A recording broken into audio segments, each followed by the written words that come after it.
Fatal Obsession, When Love Becomes Death, a case study by Detective Shernan. Disclaimer: this is a true crime story. All names have been changed to protect identities.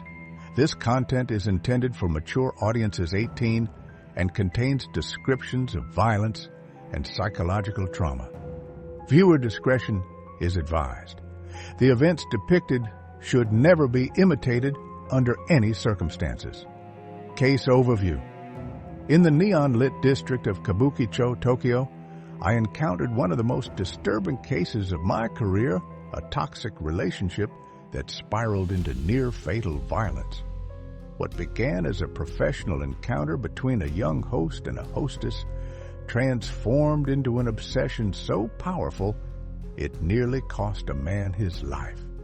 The early morning hours of May 23, 2019 revealed a scene straight from a horror film. A young woman sitting calmly beside her bleeding victim, smoking a cigarette while he fought for his life. This wasn't a crime of opportunity or rage. It was the culmination of months of possessive love growing into something monstrous.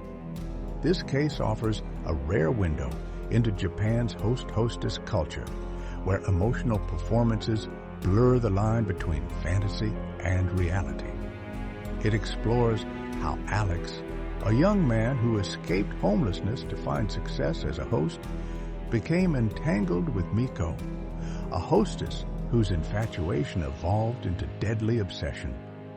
The investigation uncovered a trail of disturbing evidence, threatening messages, stalking behavior, financial exploitation, and diary entries contemplating murder. It raises profound questions about obsession, emotional manipulation, and the psychological damage caused by unstable relationships. What makes this case particularly chilling is not just the violence, but what followed forgiveness from the victim, a surprisingly light sentence, and both individuals continuing in the entertainment industry afterward. If you appreciate deep dives into the psychology behind true crime cases like this one, please hit that like button and subscribe to join our community of critical thinkers and crime analysis enthusiasts. Your support helps me continue investigating these complex human stories. Now, let's begin our descent into one of the most disturbing cases of obsessive love I've ever encountered. The discovery, the Tokyo summer, was just beginning to show its teeth on that May morning in 2019. I remember the call coming through as I was reviewing case files at my desk, coffee growing cold beside me. Detective Shernan, we've got a situation in Higashi, Shinjuku. Female suspect, male victim, attempted homicide. Photos are already spreading online. By the time I arrived at the upscale apartment complex, the scene had been secured, but the lobby floor still bore the rusty stains of what had transpired hours earlier. A resident returning from her night shift had discovered them at 4 a.m. A young woman sitting calmly on the floor, legs stretched out, smoking a cigarette and talking on her phone, while a young man lay bleeding out beside her. "The photos are everywhere already," my partner muttered, showing me his phone. Resident uploaded them with the caption, "I just witnessed this. This woman is insane." I nodded grimly. Social media faster than police dispatch these days. The victim, who I'll call Alex, had already been rushed to the hospital with a 20 chance of survival. The knife had pierced his liver. The subsequent surgery would last over 16 hours. The suspect, who I'll call Miko, was already in custody. What struck me immediately from the initial report was how calmly she had surrendered, even smiling as she was placed in the police car. "Why did you stab him?"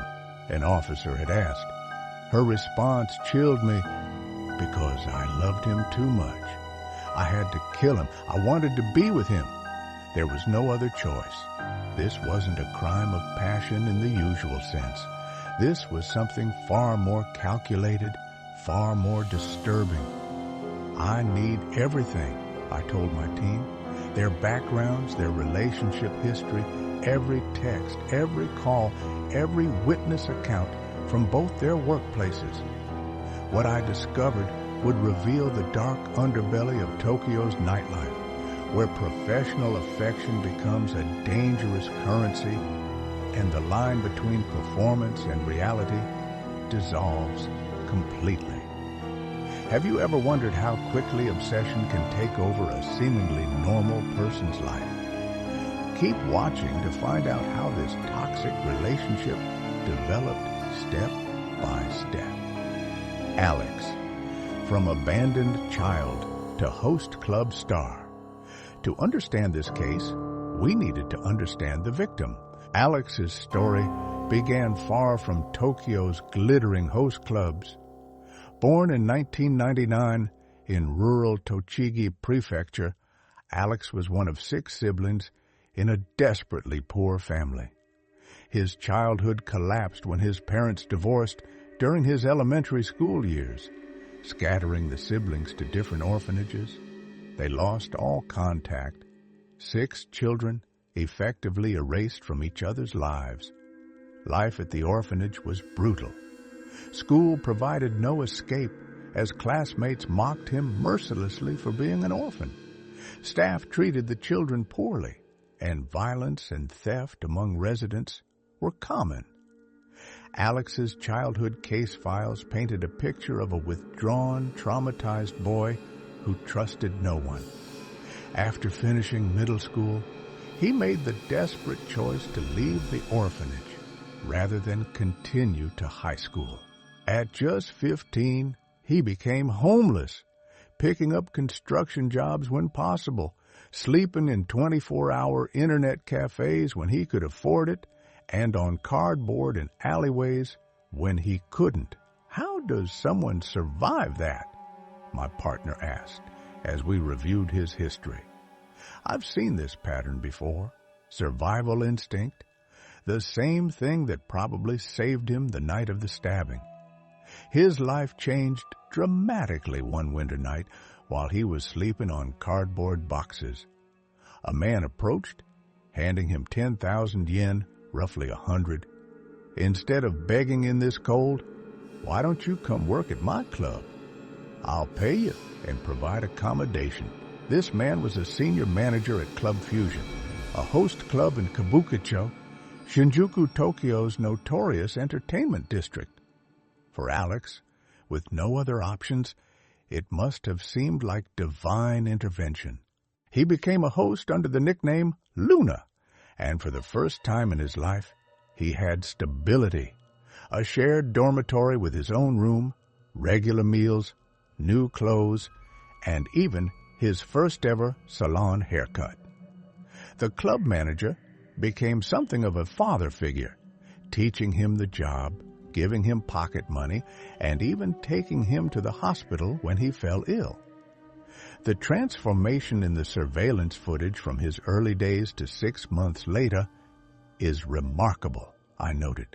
Flipping through the time-stamped images, look at his posture, his confidence. Initially shy and awkward, Alex blossomed under positive attention. As his social skills improved, his client list grew. His name began climbing the club's ranking board from nowhere to 4th place, a tremendous achievement for a former homeless teenager. What fascinates me most about this part of Alex's story is how quickly he adapted to his new environment. A child denied affection his entire life suddenly found himself in a profession where affection, albeit manufactured, was the primary currency. He learned to provide others what he himself had never received, but that emotional inexperience would make him vulnerable in ways neither he nor anyone else anticipated. Do you think someone with Alex's background would be able to distinguish between professional affection and genuine romantic interest? Let me know your thoughts in the comments. Miko. the hostess with a dangerous side. While Alex was finding his footing at Club Fusion across Shinjuku, another player in this tragedy was building her own career. Miko, born in 1998, had a very different background. Half Japanese and half Chinese, she moved to Japan at age 2. Her early childhood appeared relatively normal. No reports of abuse or neglect. She'd even started college studying early childhood education before dropping out. What caught my attention during the investigation wasn't her background, but her psychological profile. Former classmates and co-workers described her as intensely emotional, quick to anger, and obsessive about relationships. She threw a chair across the room when someone criticized her boyfriend, one former classmate told us. Not just pushed it, picked it up and hurled it. Everyone was terrified of her after that. Miko worked as a deputy manager at what's called a girls' bar in Japan, different from traditional hostess establishments. Rather than sitting with customers, staff primarily serve drinks and engage in casual conversation while standing. Physical contact is minimal, and the atmosphere is more relaxed. For many young women, it's seen as a less compromising entry point into nightlife work. What made Miko successful in this environment was her contradictory personality, appearing innocent and cute one moment, fiery and temperamental the next. Male customers found this duality fascinating. She built a loyal clientele and rose quickly to a management position despite her youth. Her professional facade was impeccable, remarked the bar owner during questioning. She could handle difficult customers better than staff with years more experience. I never saw what was brewing beneath the surface.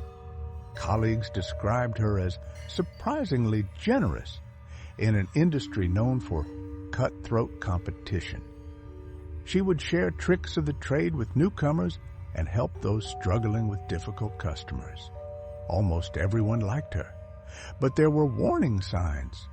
Co-workers noticed she became intensely fixated on romantic interests, checking her phone constantly, becoming agitated when they didn't respond immediately, and abandoning plans with friends when a love interest called. In retrospect, the pattern was there, I told my partner as we reviewed the interview transcripts.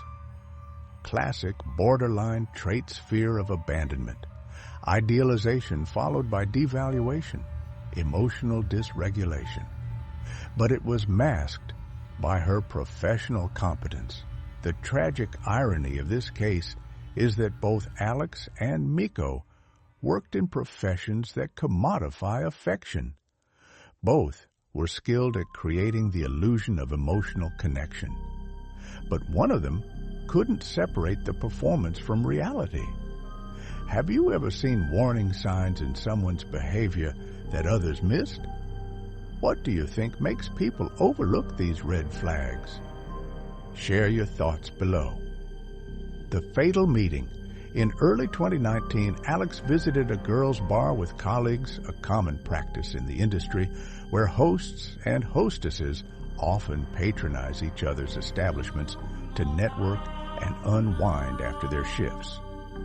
Security camera footage from that night shows nothing remarkable, just young nightlife workers blowing off steam. Alex appears relaxed, less performative than at his own club. Miko is working behind the counter, efficient and charming. Their first interaction seems insignificant. She serves him a drink. They exchange a few words. He smiles. She smiles back. In any other context, it would be forgotten by both parties within hours. But something clicked for Miko. He matched her type physically, explained her roommate during questioning, but it was more than that. She said he seemed genuine compared to other hosts she'd met. The irony is that his genuineness was probably because he wasn't trying to host her. He was just relaxing. They exchanged numbers, but didn't immediately connect. Then, approximately a month later, Miko visited Club Fusion specifically to see Alex. I've examined the club's surveillance footage from that night dozens of times. Watching their interaction is like witnessing two different conversations happening simultaneously. To Alex, this was a professional exchange, charming a customer, building rapport, ensuring return visits.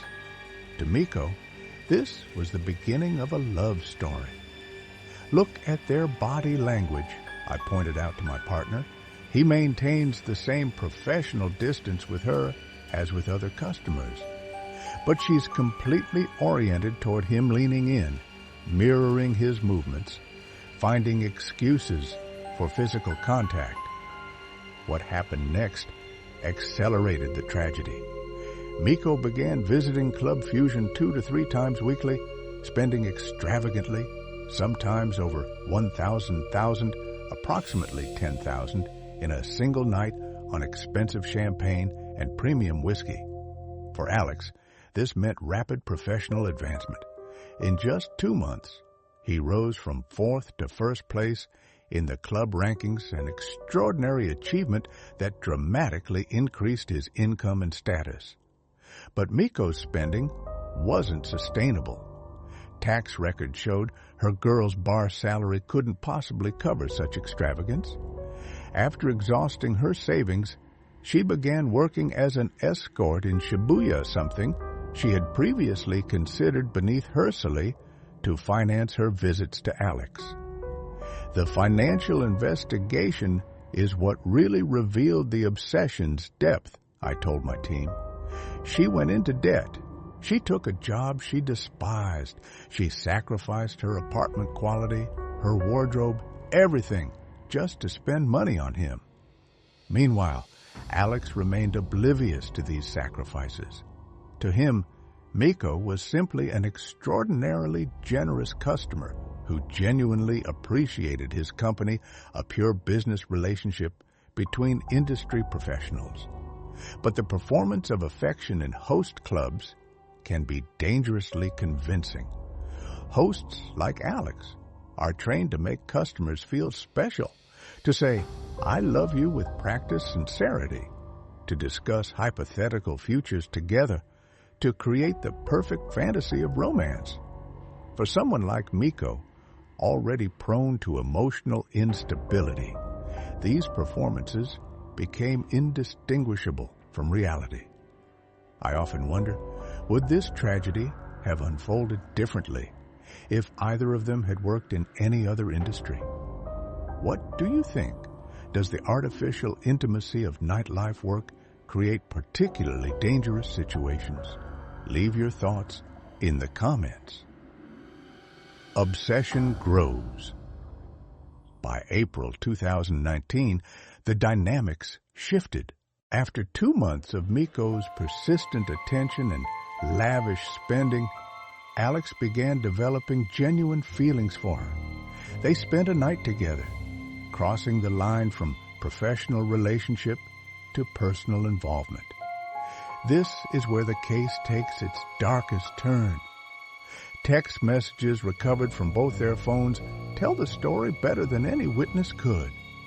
In the beginning, the exchanges were playful and romantic, but within weeks, Miko's messages became increasingly possessive and paranoid.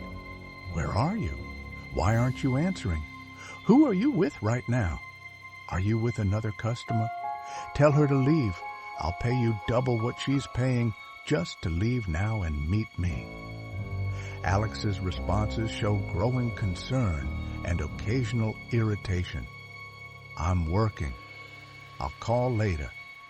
Please understand, this is my job.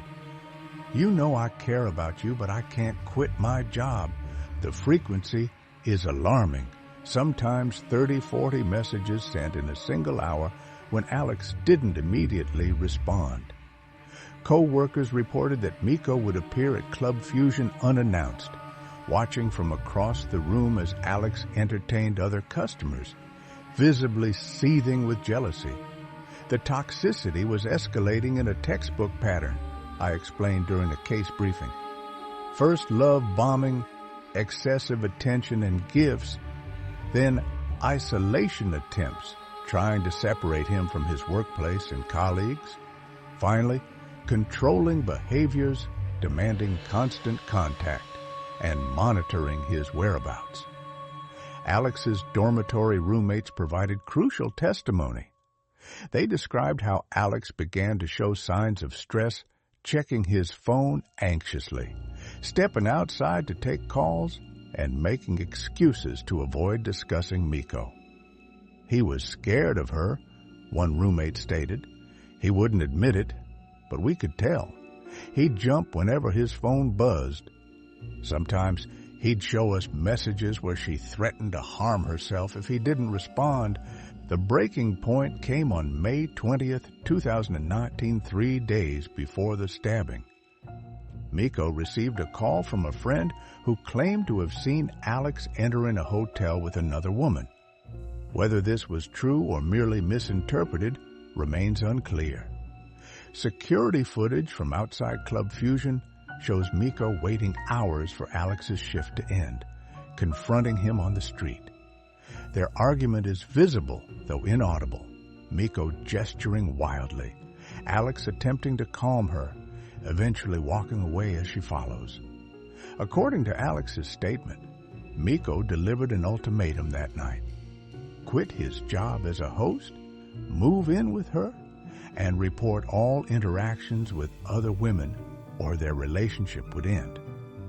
Alex refused to quit, but agreed to report his interactions to appease her.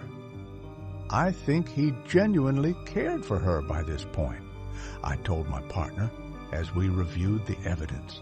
He could have walked away, but he tried to compromise. That's not just professional courtesy. There were real feelings involved. The next day, Miko rented a luxury apartment, one far beyond her means, with the expectation that Alex would move in immediately. When he only agreed to occasional visits, her diary entries became increasingly disturbing.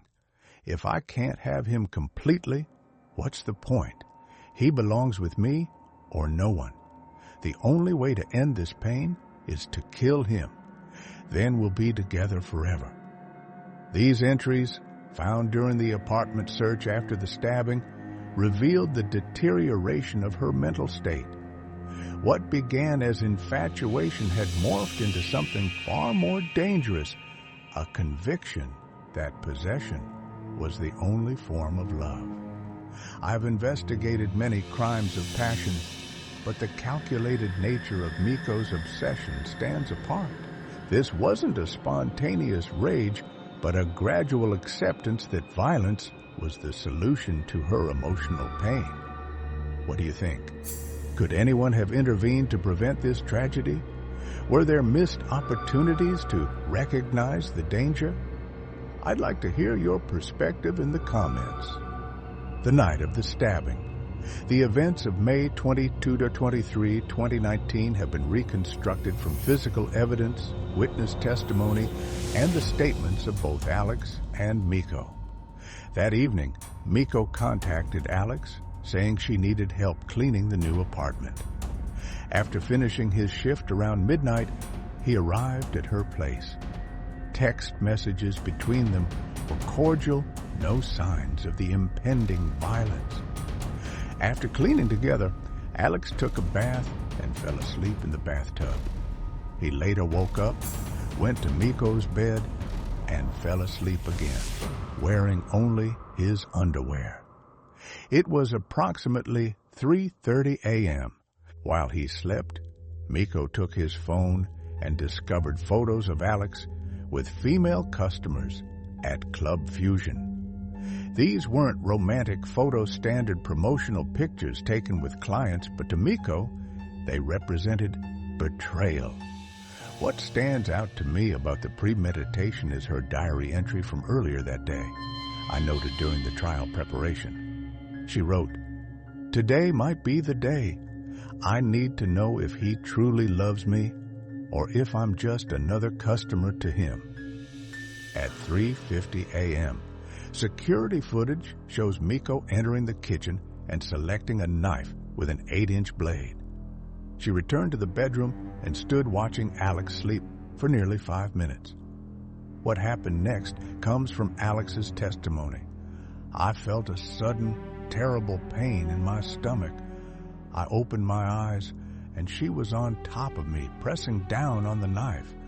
It went all the way in. I couldn't breathe. I tried to push her off, but she was pressing her weight onto the knife handle. While pinning him down, Miko asked, "Do you love me?" Understanding his life depended on the answer, Alex gasped that he did love her and would be with her forever. Miko's response was chilling. "Then we must die together."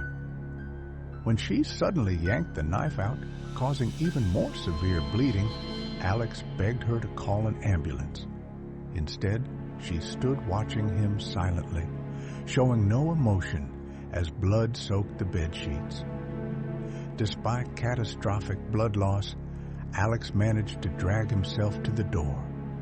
Building security footage shows him leaving a trail of blood down the hallway as Miko shouted, "Don't go! Don't go!" The elevator camera captured truly horrific images. Alex, nearly naked and drenched in blood, barely conscious as he descended to the lobby. By the time he collapsed on the lobby floor, the elevator interior was completely coated in blood walls, buttons, floor. What happened next shocked Japan. Miko followed him downstairs, bringing her phone, cigarettes, and glasses, but not attempting to flee or even hide her crime. She sat down beside her dying victim, lit a cigarette, and calmly called a friend.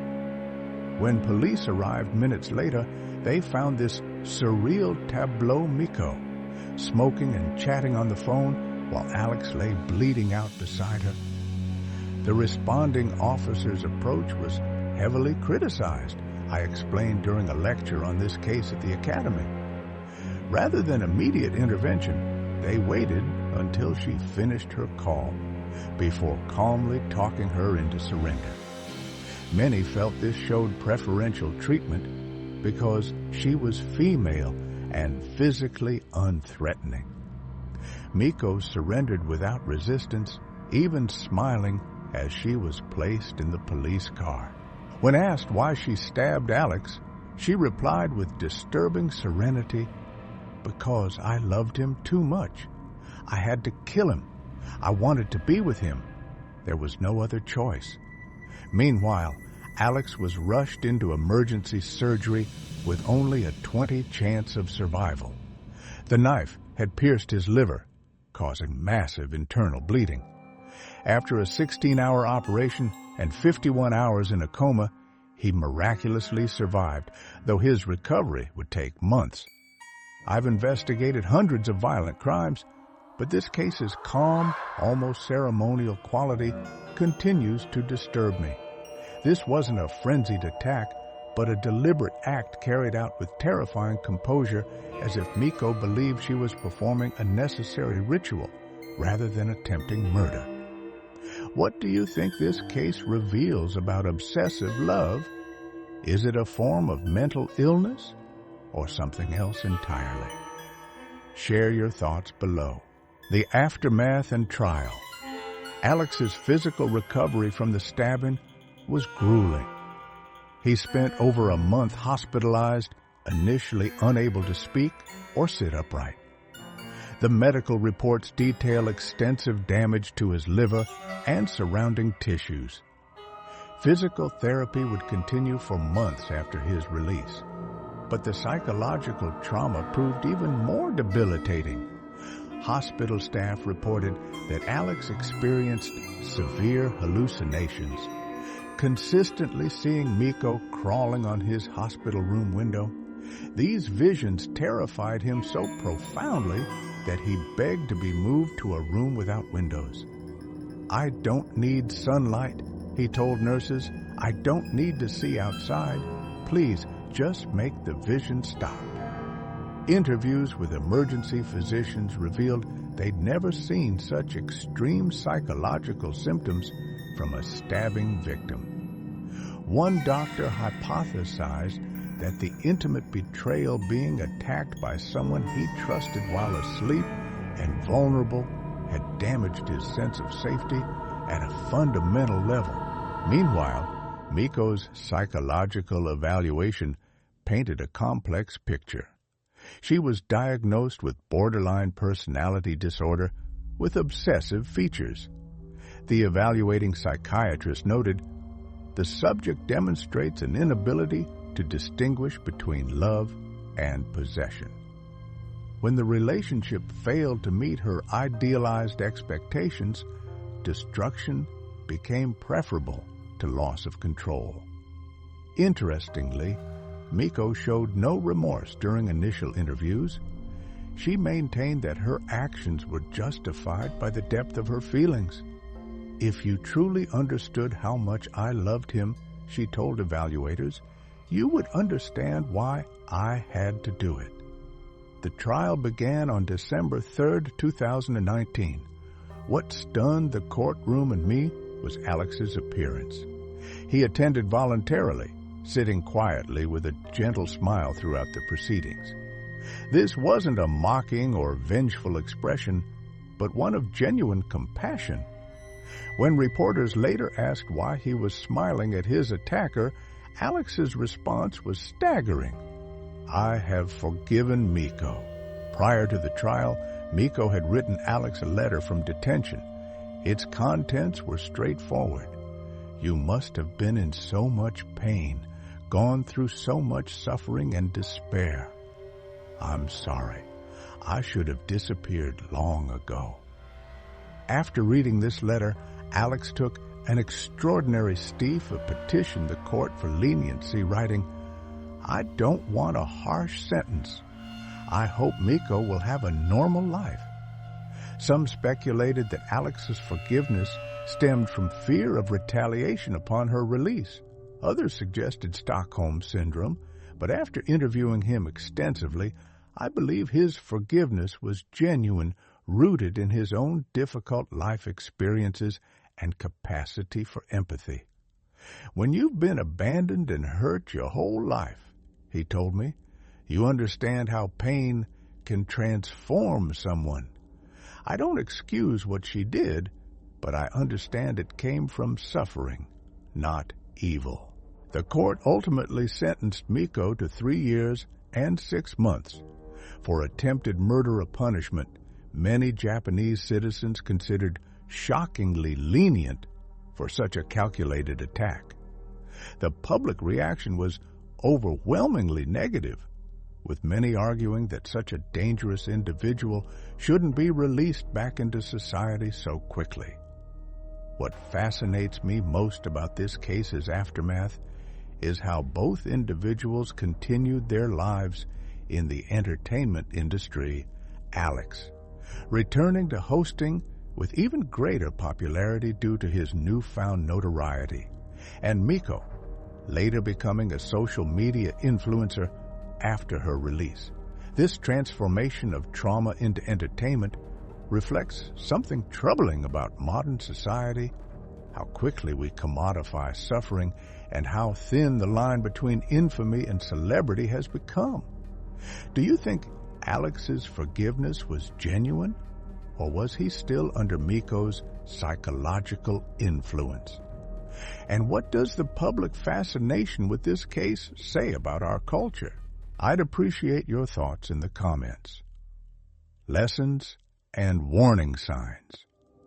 As I close this case file, I'm left with profound questions about the nature of obsession and the blurred boundaries between professional intimacy and genuine connection. This tragedy occurred within a unique cultural context, Japan's hostess industry, but the psychological patterns are universal. The warning signs of dangerous obsession were clear in retrospect. 1. Excessive spending and sacrifice. Miko spent beyond her means, and took work she found degrading solely to maintain contact with Alex. 2. Isolation attempts. She persistently tried to separate him from his workplace and social connections. 3. Monitoring and control. The constant demands for updates, location sharing, and reporting all interactions with others. 4. Threats and ultimatums. Using self-harm threats and relationship ultimatums to manipulate behavior. 5. Possessive language, diary entries and messages that framed love as ownership rather than partnership. 6. Identity absorption. Miko's entire life revolving around Alex with no independent interests or goals. 7. Jealousy disproportionate to the relationship. Extreme reactions to normal professional interactions. 8. Rapid escalation of commitment. Renting an apartment and planning a future together after only knowing each other briefly. Perhaps most importantly, this case highlights how previous trauma can create vulnerability to toxic relationships. Alex's orphanage background left him inexperienced with healthy attachments. Miko's difficulties with emotional regulation went unaddressed for years. For anyone watching who recognizes these patterns in your own relationship or that of someone you care about, please understand that these are serious warning signs. Obsession is not love, it's about control, and it can escalate to violence with frightening speed. Professional help is essential in these situations. Restraining orders, while imperfect, create documentation and legal consequences that might deter escalation. And most importantly, trust your instincts. If someone's behavior makes you uncomfortable, don't dismiss that feeling. This case also raises questions about how we respond to mental health crises in our criminal justice system. Was a 3-5-year sentence appropriate for such a calculated attack? Does incarceration without intensive psychological treatment serve either the perpetrator or public safety? As I've shared this story with you, I've tried to present both individuals with humanity and complexity. Both were products of their experiences, making choices within the constraints of their psychological realities. Understanding this doesn't excuse violence, but helps us recognize similar patterns before they culminate in tragedy. If you found this analysis valuable, please hit that like button and subscribe for more in-depth examinations of complex cases. Your engagement helps support this channel and allows me to continue investigating these important stories. I'd like to know, what warning signs have you noticed in relationships that concerned you? Have you ever intervened when you saw someone in a potentially dangerous situation? Share your experiences and insights in the comments below. Until next time, this is Detective Shernan, signing off. Stay safe, stay vigilant, and remember true love uplifts and liberates. It never controls or destroys.